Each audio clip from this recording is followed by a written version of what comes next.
In a landmark decision that has sent shockwaves across the nation, the United States Supreme Court has unanimously ruled to permit former President Donald Trump to appear on the ballot, overriding the judgments of multiple trial judges and the Colorado Supreme Court that found Trump responsible for inciting the insurrection.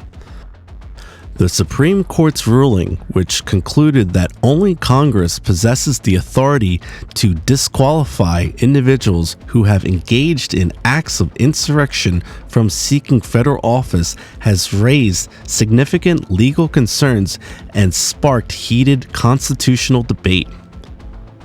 Despite the explicit language in the Constitution stating that any individual, including a former federal office holder who is found to have engaged in or provided aid and comfort to those involved in an insurrection, cannot hold federal office, the Supreme Court has determined that this provision remains unenforceable in the absence of specific legislation passed by Congress.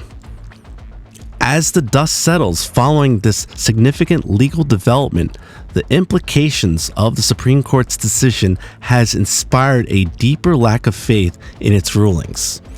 Here are a few reactions from both sides of the aisle since this ruling. Breaking news.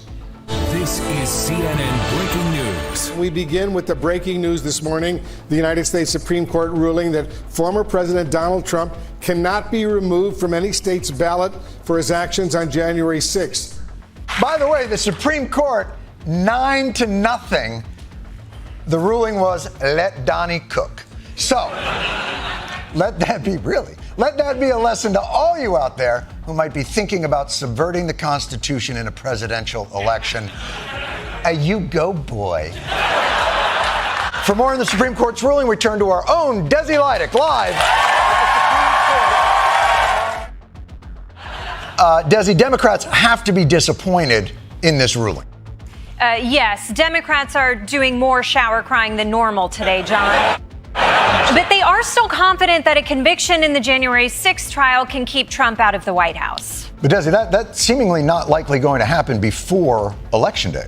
Right. But fortunately, Trump has 3 other criminal trials coming up.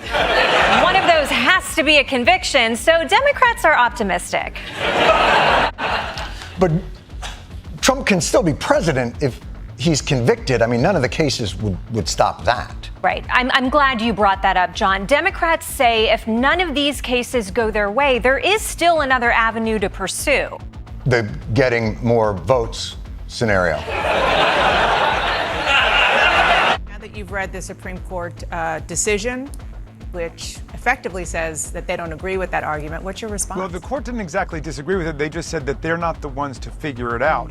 It's not going to be a matter for judicial resolution under Section 3 of the 14th Amendment, but it's up to Congress to enforce it. I disagree with that interpretation just because the other parts of the 14th Amendment are self-executing. But in any event, the Supreme Court punted and said it's up to Congress to act. And so I am working with a number of my colleagues to set up a process by which we could determine that someone who committed insurrection is disqualified by Section 3 of the 14th Amendment. And the House of Representatives already impeached Donald Trump for participating in insurrection by inciting it. So the House has already pronounced upon that, and there was also a 57-43 vote in the Senate.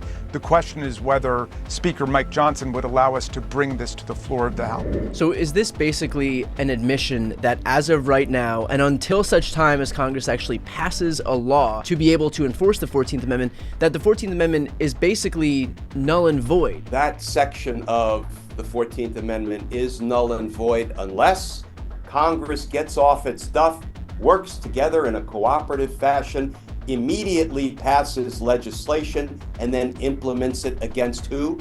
Donald Trump, the leading candidate for the Republican nomination. So I'm going to stick with your formulation that, yes, in the real world, in Washington, D.C., disqualification is dead. This, unfortunately, Brian, I say this with no glee, we are a failed government in some of the arenas that success matters This unanimous Supreme Court opinion, 9-0. Now, there are some dissents where they call Donald Trump out as being a stone cold insurrectionist, but it was 9-0 on the decision that only Congress can do it, and they have to get to work and pass some legislation to make it a reality, which we all know will not happen, and we are stuck with it. There is no appeal from a Supreme Court ruling. Where does that leave us, Brian? The rule of law won't save us. The courts won't save us. Congress won't save us. We will save us by getting to the polls in November in numbers too big to rig and too real to steal. We are the only ones who can save us. We did it in 2020. We're going to do it again in November 2024. Now is a Fox News alert and reading this. The U.S. Supreme Court rules in favor of former President Donald Trump. Turley, is it all these cases done? I think they're all dead as Dillinger. I mean, when you read this opinion, there is no dissent that the states cannot enforce the 14th Amendment provision. The only disagreement, as we've been discussing, is whether the court should have gone even further to sort of close off future arguments or challenges without an action from Congress. The majority is saying that, look, you need Congress to act here before you can enforce this provision. You keep in mind that for months now, this has been literally called an unassailable theory. Various professors and columnists have been saying that the only thing that will stop the disqualification of Donald Trump are the conservative justices acting as political robots. This is obviously, no doubt, a big win for President Trump. It also makes the Biden team have to live in reality, that these court cases are not going to be the thing that gets Trump off the ballots or out of the race, that they are going to have to run against him. Anyway, here's SCOTUS's basic rationale. The majority says that disqualifying a candidate for insurrection can only occur when Congress passes legislation. Okay, quick question. If Congress does decide to pass that legislation to disqualify a candidate for insurrection, what if he sends his mob to storm Congress to stop them from passing that legislation? Does that count? Start by thanking the Supreme Court for its unanimous decision today. It was a very important decision. We're very well crafted. It's a very big day for America. I think it's a very big day for liberty, and I think it's just a great day for this country. Donald Trump celebrating his unanimous 9-0 victory at the Supreme Court. Every single justice, even the liberal ones, ruling in favor of the former president. Secretary of State Jenna Griswold led the charge to kick Trump off the ballot in her state, and now that it's failed, she says it's up to voters to save democracy. My larger reaction is disappointment. I do believe that states should be able, under our Constitution, to bar oath-breaking insurrectionists. Ultimately, it will be up to the American voters to save our democracy in November. The ruling impacting over 30 states that have considered challenges to remove Trump from the 2024 ballot. Before the Supreme Court, justice from Colorado, she ate no humble pie today. Yeah, she ate no humble pie because she's a Trump hater, and that's what this was all about. This is just something that has happened as a result of the mainstream media and Nancy Pelosi's docudrama on insurrection, convincing people that, yes, there was an insurrection, and yes, Donald Trump was an insurrectionist when he hasn't even been charged. He certainly hasn't been convicted. It's all lunacy, it's all Trump hate, and the Supreme Court knocked it down. Jessica, does this help Democrats start to deal with reality? So that they stop thinking that, like the courts are going to stop him, or the litigation is going to stop him, or maybe he won't even be on the ballot, and start to actually think, okay, we have to get serious about trying to figure out a way to make this election close? Well, I think that the Secretary of State, Jenna Griswold from Colorado, was actually way further out, over your skis, than the average, over her skis than the average Democrat, who, even if they thought that there was merit to the decision from the Colorado Supreme Court, still would have rathered he be on the ballot because of what that portends for the future. That there would definitely have been, I don't want to say another January 6th, but a lot of people who would claim, well, we didn't even get a chance to exercise our constitutional rights. So 2 two things could be true. We think this is the appropriate decision, but we would rather his name be there. And you heard that a lot, especially when the Maine decision was coming down, because that was unilateral. So I think that it was certainly a sobering weekend. So the insurrection clause doesn't say who decides who's an insurrectionist. And the Supreme Court was unified in the 9-0 that he should stay on the Colorado ballot. But there are actually, within that decision, there were the 5 conservatives who said that Congress is who decides. And Jamie Raskin has already talked about the fact that they're reviving a bill to have him barred because of it being an insurrectionist. Which is a huge waste of time. Yes. Potentially. I'm just saying that that's the effect of that. So you had the 5 conservatives, that was the majority there, and then you had the 4 others. So the lady group in all of this. So the 3 liberal justices who objected to how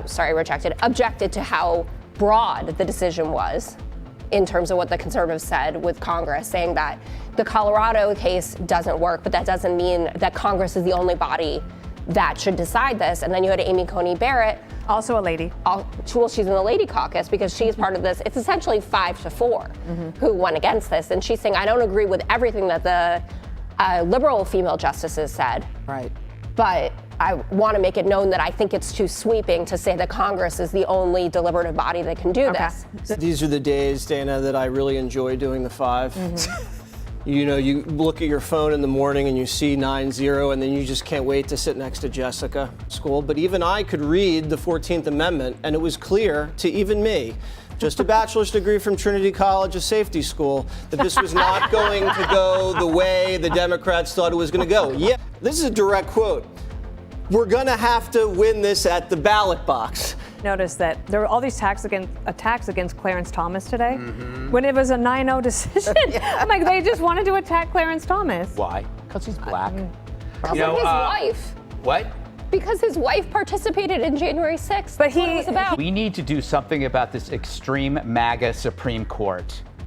I mean, I'm serious, 9-0. Now, the justices ruled that a patchwork of decisions around the country could send elections into chaos if state officials had the freedom to determine who could appear on the ballot. 3 liberal justices accused their conservative colleagues of going too far by ruling Congress must enact new legislation in order to ban a presidential candidate. They wrote that this decision will make it harder to bar, quote, an oath-breaking insurrectionist from becoming president. Are you surprised at all by anything you saw in this decision yesterday? Not really, Willie, with one asterisk. If you had listened to the oral argument last month, it was pretty clear that the vote was going to be lopsided, 8-1, 9-0, turned out to be 9-0, to prohibit states from determining the qualifications for candidates for federal office. So the most important question, it was a 9-0 vote prohibiting states from determining whether or not someone can stand for federal office. Conservative columnist David French writes about the decision in a new piece for the New York Times entitled "The Supreme Court Just Erased Part of the Constitution." And here's part of it. As of Monday, March 4th, 2024, Section 3 of the 14th Amendment of the Constitution is essentially a dead letter, at least as it applies to candidates for federal office. Now, Section 3 is different from other sections of the amendment. It requires federal legislation to enforce its terms, at least as applied to candidates for federal office. Through inaction alone, Congress can effectively erase part of the 14th Amendment. The Supreme Court has effectively replaced a very high bar for allowing insurrectionists into federal office, a supermajority vote by Congress with the lowest bar imaginable, congressional inaction. The fact that Congress has not acted should not effectively erase the words from the constitutional page.